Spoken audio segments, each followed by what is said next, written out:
Bu asar nafaqat bir inson qismati, balki butun jamiyatning o'z yo'lini izlash, o'zligini anglash va mustaqillikni idrok etish yo'lidagi og'ir sinovlar haqida. Muallif bu murakkab masalalarni bosh qahramon Yusuf taqdiri orqali yoritadi. Yusuf hayotning qattiq shamollariga bardosh berishga urinadi. U faqat o'zini saqlab qolish uchun yashamaydi. O'z e'tiqodiga sodiq qolish uchun yashaydi. U o'z vijdonidan kecha olmaydi. U adolatni xohlaydi. U o'z hayotiga, o'z jamiyatiga befarq emas. Ammo hayot unga bu yo'lda sinov ustiga sinov beradi. Do'stlaridan ayriladi, ishsiz qoladi, oilasi barbod bo'ladi, hatto yuragining bir bo'lagi farzandidan judo bo'ladi.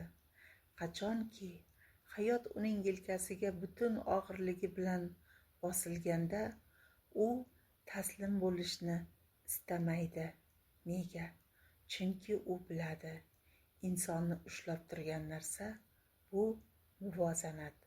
Muvozanat bu shunchaki so'z emas. Bu shunchaki tinch hayot kechirish yoki murosaga kelish degani emas. Bu insonning o'zini va atrofini anglash, o'z qadriyatlari va jamiyat talablari o'rtasida o'z yo'lini topa olish qobiliyati.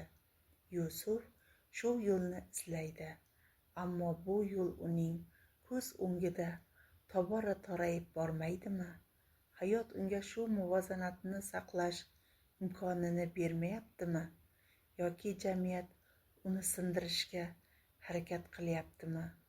Roman har bir o'quvchini chuqur o'ylashga, o'z hayotini qayta tahlil qilishga undaydi. Biz Yusuf kabi kurashayotgan insonmizmi?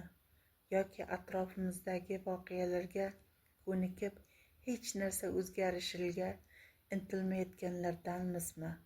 Biz o'z hayotimizda, tafakkurimizda, ruhiyatimizda o'z muvozanatimizni topa oldikmi? Yoki allaqachon uni yo'qotib qo'yganmiz-u sezmayapmizmi?